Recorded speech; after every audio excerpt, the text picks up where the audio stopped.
Well, the Celtics lose again to the Wizards. No, it's not deja vu. It's just their second loss to the Wizards in their last two games. Lost to the Wizards at home, lose to the Wizards in DC. This time it's in double overtime. Final score 115 to 112. I, I'm done. I don't know. I'm getting so close to saying, let's just blow it up. This is crazy. It's just so frustrating as a fan.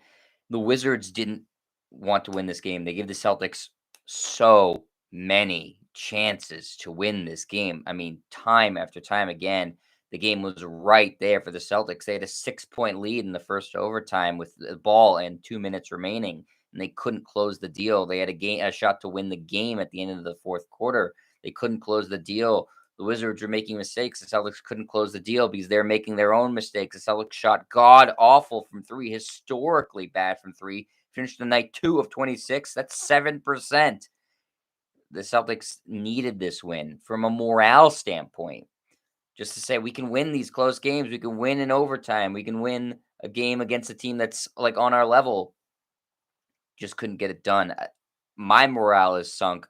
The team morale must be at an all-time low. I mean, it just seems like every time on the court, it's just five individual guys just going out there and doing their thing. There doesn't seem to be any cohesion or game plan, and I don't think effort was the problem tonight, except for at times from Jason Tatum, who I didn't love his effort tonight. Played a little bit better in stretches, but uh, when their effort's not there, they can't shoot. Or sorry, when the effort's not there, they're shooting okay, but it's individual stuff. When their effort is there, they can't shoot well. It's just there's nothing that's going to work. And I know the team was shorthanded tonight and didn't have Marcus Smart or Rob Williams, but I'm going to tell you right now, that wouldn't have made a lick of difference in this game. It really wouldn't have. It's just this team isn't very good, and you can blame injuries and say it's a make miss league and say, they're integrating new pieces and it'll be fine, but you're kidding yourselves. Be realistic. It's just not a very good team. It's frustrating to say that when you have two young all-stars on your team and a bunch of other solid players. Like I don't think the roster is horrible, but the sum of its parts is what you have to look at, and the team is just not very good. It's not the worst team in the league. It's certainly not that, but it's in that terrible, the worst place to be in the NBA is that middle ground, and that's where they are. There might even be a scooch below that, because the sum of their parts doesn't add up to a good team. They don't rebound the ball well at all. They turn the ball over too much. They don't have any sort of offensive game plan. Their transition defense is horrible. Their 3 point shooting is not good, even though they've been taking an insane amount of threes. They're not a very efficient team. There's just it's tough to get behind this team right now. It's really tough to get behind this team. And I feel bad for Emi Udoka, who, I mean, this is a really rough stretch to start a coaching career. And obviously, as a head coach in the NBA. And I don't think he's pushed all the right buttons. Certainly, the team seems to respect him and like him, but he's not pushing the right buttons. It's still early, but again, it just doesn't seem like a team. It seems like just a bunch of individual dudes going out there and trying to figure it out on the fly. That's resulting in loss after loss. And they're going to be, last year they were a 500 team. They're going to be a 500 team again this year. They might be below it based off of what they're playing. These aren't the right pieces. And I know Danny Ainge left Brad Stevens with sort of a mess of a roster. Brad Stevens has tried to turn around a little bit. It just, it's not, there's no reason for optimism right now. And it sucks to say that 6 games in. It really does. I don't want to say that. I don't want to say the season's over 6 games in. And I'm not 100% on that boat yet, but I'm using my eyes and my experience of watching basketball for virtually my whole life, and I can see what's on the court, and I just don't see anything to be optimistic about. Now, are the Celtics going to miss 23s every game? No, of course not. But their effort is their shooting's too inconsistent to like, and their effort's too inconsistent to like. So why do I expect them to put it together for stretches of games to the point where they're going to be a decent seed in the playoffs and be competitive? They're not going to be on. I said this last game. They're not going to go on any significant win streaks this year. That's not how they're made up. It's just there's something just rotten inside the team, the makeup of the team, and it's like when you eat something bad and you just feel it in your stomach, and it's just sitting there, and it's rotten. You need to either throw up or crap or do something, but like you need to get rid of that thing that's bad in your stomach. And whatever it is for the Celtics, whether it's the the individual pieces or just the entire things, or Brad Stevens running the team, or the ownership not giving the team enough support, I don't know what it is. I'm not professing to say that I know what is the rot and what's wrong, but something's rotten with the team. Their morale is terrible. You can look at their body language, even these close games. They look like crap. They're not excited. It's just it's such a frustrating start to the season. It's brutal. This was a really frustrating, demoralizing loss. Second overtime, double overtime loss in 6 games. Just a really, really tough start to the season. It's like it's hard to watch. It's painful to watch. Let's go into the box score before we get out of here. Again, double overtime, final score 112-115. The Wizards win. They move to 5-1. Celtics drop to 2-4. Yuck. Starters tonight without Marcus Smart or Robert Williams were Grant Williams, Jason Tatum, Al Horford, Dennis Schroeder, and Jalen Brown. Grant Williams plays the least amount of all those starters. The rest of them were in the 40 minutes. Grant Williams plays 24. Was fine. 2 of 5, 0 of 2 from the floor, from 3, I should say. 6 points, 4 rebounds. Nothing to write home about. Not bad, not good.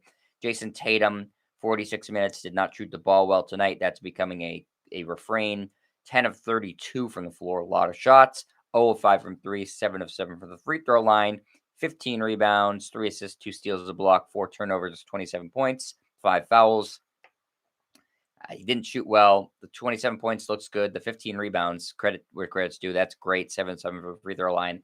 Excellent there. But 0 of 5 from 3 and 10 of 32 from the floor is just not going to cut it. And just this is happening every game. He's looking for a whistle on every call. And with the rule changes, that's not going to happen. And even before this season, when there was no rule change and the offensive player was getting benefit of that, he was still looking for every call. He needs to focus more on the game and less about the referees. It's getting frustrating watching Jason Tatum throw up his hands at the officials every single time he goes on the attack offensively. Al Horford played very well tonight. 41 minutes, 4 of 9 from the floor, 0 of 1 from 3, 10 rebounds, 5 assists, a steal, 6 blocks, and 8 points. Did a little bit of everything. Really liked what you got at Al Horford, especially defensively. Dennis Schroeder, not very good tonight in the starting lineup. 1 of 7 from the floor, 0 of 3 from 3, 4 of 6 from the free throw line, 4 rebounds, 9 assists, 3 steals, and 6 points for him. Jalen Brown was your best player tonight. 47 minutes for Jalen Brown, which was a team high. 14 of 24 from the floor, 0 of 5 from 3, 6 of 7 from the free throw line, 6 rebounds, 2 assists, and a block, and a steal, and 34 points for Jalen Brown, who's having this up and down season where one game he looks fantastic, the next game he looks mediocre to bad. Today was one of those good days, but they lost the game. And so your starters were combined 7, 8, 9, 10, 11, 0 of 16 from 3. 0 of 16 from 3 for your starters. Your bench tonight, you got Jabari Parker, 4 points in 12 minutes. And as Cantor made a rare appearance, 5 minutes, 2 points for him. Peyton Pritchard, he hit a 3, 1 of 2 Celtics hit a 3 tonight, 18 minutes, 5 points, 1 of 3 from 3, 2 of 4 from the floor. Jason did it again. Josh Richardson, 37 minutes, 7 of 15 from the floor, 1 of 4 from 3, 18 points in his best game as a Celtic. Romeo Langford, 18 minutes, 2 points, 1 of 3 from the floor. A lot of talk about this new rule and how they're letting them play physical. I like it in general. I think it's good. I don't think the officiating was great tonight, but it was certainly even, which that's all you can really ask for is that they call it both ways. Celtics just missed an opportunity here, a big opportunity to feel good about themselves, to get a win that you feel good about, and hold on in double overtime, come back because they were down most of this game, not by much, but to come back and win. The Wizards were letting them back into the game, were letting them win the game, and the Celtics just couldn't seize the opportunity. And that's the mark of a not very good team. And that's what the Celtics are right now. 6 games in, not a very good team. A lot of frustrated faces, a lot of frustrated fans, all for good reason. Don't know when it's going to turn around. Don't know if it's going to turn around. It's getting dangerously close to that point where you're just like, blow it up. Really, it sounds crazy because they're a young team besides Al Horford. And but it's just, again, something's rotten. The chemistry doesn't work. It's they need to do something about it at some point, because being a middling franchise as the Boston Celtics is just not going to work. Not going to work. They need to do something about it. I'm frustrated. I'm sure you're all frustrated today. Their next game is on Monday against the Chicago Bulls. Celtics are at home. Bulls got off to a very hot start to the season, so should be interesting to see how the Celtics play them. The Celtics still have not won a game at home this year, so looking for their first home win. Just at this point, just look for something to feel good about. Look for something, anything to feel good about. I appreciate you, Glenn Caesar and Leonard Kim in the chat. As always, thank you for the support. You guys are awesome. Thanks to everybody who watches after the fact. And I'll be back on Monday to hopefully recap a happier Celtics game. I will see you then, everybody. Thanks.